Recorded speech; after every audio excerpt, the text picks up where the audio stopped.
What's up, guys? Jaxel here with another video. This time I'm going to be talking about the USB to Nintendo GameCube adapter, which I now have back in stock in my Etsy shop. I got enough material to make like 100 of these, so they're going to be in stock for a while.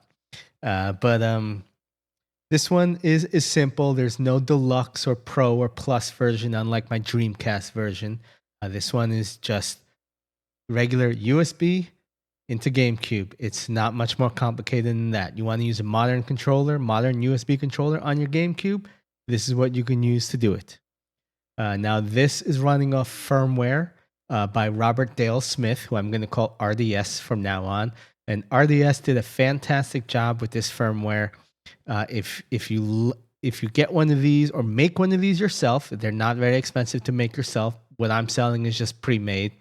But if you go to RDS's GitHub, you'll find links to his Patreon, and definitely you want to give him some support because he's making this firmware work on more than just GameCube. And I'm hoping with some more support, he's going to expand it into more consoles. Right now, it supports GameCube, Nuon, and what's the other one? PC Engine, which is TurboGrafx 16. I'm only selling GameCube versions on my store, but with further expansion, maybe there will be more consoles included in that list. But this one is not complicated. I got my PS5 controller, and I have it plugged into a GameCube. Fantastic. So if we look at FOSS, which this is just homebrew software that lets you test things out, you can see that everything is working as intended. Now, I don't know about you guys, but I am not a fan of the GameCube controller. I actually think the GameCube controller is the most perfect JRPG controller ever made. But there were only like 4 or 5 JRPGs ever released on the GameCube, at least in America. So that argument is kind of moot. It doesn't really have much sense to it because, the best thing that the controller is made for isn't really an option. So, but I got my PlayStation 5 controller, and I needed an adapter because I mostly play Soul Calibur, and I need to use an arcade stick. So that's what I've got here. I've got my one of my arcade sticks. I actually have something like 17 of them left, back from when I was, still doing tournaments and stuff. But so this is my arcade stick, and I'm going to plug it in. Let's head back to Fosco. And you can see now I've got buttons and they're working. It's I want to play Soul Calibur, I want to play Ikaruga, I want to play some shmups, I want to play fighting games. So that's what I need an arcade stick for. Now, more than just the controller and the arcade stick, I do know you can also use keyboards. So I've got a Logitech unifying receiver here. Plug that in. And I've got my Logitech keyboard here. And let's see, it looks like WASD is here. The D-pad is D-pad. You got controls for other things all around. Now, I don't actually know how this works. As far as I know, there's only one game that really uses the GameCube keyboard, and that's Phantasy Star Online. I don't have a copy of Phantasy Star Online. This is my first GameCube, so I don't know if there's other games that use the keyboard. I'm just reading what people have said, and apparently it only works for Phantasy Star Online. I do know if I hit the scroll lock button, you're going to see that it says controller disconnected. That's because hitting the scroll lock button changes the keyboard from controller mode to keyboard mode. And so now you can use the keyboard with, QWERTY and chat to people on Phantasy Star Online. Like I said, I don't have a copy of Phantasy Star Online, so I have not been able to test if it actually works or not, but people say it works. And then you hit scroll lock to go back to normal. I do know that you can actually plug one of these adapters in controller port 2 and just have it permanently on keyboard mode. And then you've got your controller in port 1 and then keyboard in port 2. And supposedly that works with Phantasy Star Online as well. Now, the weird thing about the GameCube is the GameCube has a very weird layout to its controller. It doesn't match traditional X square, triangle, circle, A, B, X, Y that you see on other consoles. So mapping buttons one to one, it's sort of up to preference. So generally, I know a lot of people are going to want to remap their buttons. So I'm gonna go into how to update the firmware on this thing. And let's go to my computer. Let's see, where is it? Right there. There we go. And I have the GitHub open here, RDS's GitHub with USBRetro. This is, like I said, the firmware that is running this adapter.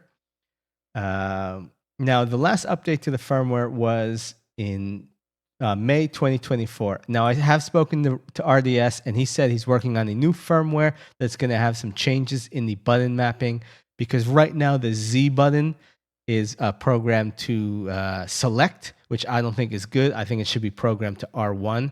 I am running custom firmware on my personal adapter that has it mapped to R1, as well as some other changes to the buttons, because that's what I prefer. If you want to run custom firmware, you just need to go into the source code and make those changes yourself and compile your own firmware. And the source code is all here. But like I said, Robert is going to be releasing a new firmware soon, hopefully, that has the Z button mapped to R1, as well as some other changes. I think he mentioned something about quick changes to different mappings and layouts with shortcuts and whatnot, but that's in the future. So let's not talk about that now. I just want to talk about how to update your firmware when that does happen. Now, you're going to need to be able to plug the adapter into your computer. Now, plugging into your computer is simple. You just take the adapter, plug in to the USB port,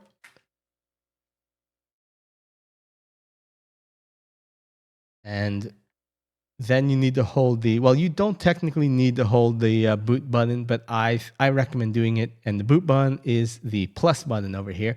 There's also a minus button. That is just an easy access reset button. You can hit that button. It would be almost the equivalent of just unplugging and then plugging the controller back in. It's the same exact thing. Well, it's not the same exact thing, but it's close. So you just want to hold the plus button and then plug the other end of the USB cable into your computer. And so you should have just heard the adapter plug into my computer. Let's go to my computer here. I'm going to open up. There we go. And we can see the adapter. It is listed right here as RPI RP2. This is because this is a Raspberry Pi Pico board. And a Pico Zero board, actually. And in boot mode, it allows you to drop new firmware updates in. So what I'm going to do is I'm going to go here, and I'm going to click on the latest update. And see, there's Loopy, GameCube, Nuon, PC Engine, and Xbox One. I don't know what that's for, but, I'm going to download the newest GameCube firmware. There, it's been downloaded. I'm going to head to my downloads folder. There it is right here. And I'm just going to drag it into the Raspberry Pi drive right there. And it's going to update and then reconnect. And now it has been updated. Now I'm running the newest firmware. That's all you need to do. That's it. Newest firmware is done. It's updated. And now we can go on our way. If you've made your custom mappings, they should be loaded. You can test it and whatnot and whatever. And that's pretty much it. That's the adapter. And it is on my Etsy store, which is right here, Ultra Jaxel. And you can see it right there, as well as some other gaming stuff, as well as other things I sell on my store that's 3D printed. I haven't added it yet, but I'm going to be adding this. Now, because I make these adapters, I'm always left with some leftover parts, like this cable. This is basically a GameCube extension cable. I just cut it in half, and then I throw out the other half. But I decided, I'm bored, and I've got some leftover parts, so I made this little balun right here. And what this does is this emulates a Nintendo Switch Pro controller. You can plug in a GameCube controller into this, and now it acts as a Pro controller. So you can plug it into anywhere where you can use a Pro controller, which is a Nintendo Switch, Steam Big Picture mode, and maybe a few other things here and there. I know the Switch Pro controller is a little wonky when it comes to Windows. That's just the way it is. It's a Pro controller, so anything that a Pro controller works on, this will work on. Now, honestly, I wouldn't buy this because I think I'm gonna sell them for I think $20 because they're just leftover parts, so I don't need to make that much money off of them. But if you spend $40, you can get something called a lossless adapter. Let's see, what is that? Lossless switch adapter. There we go.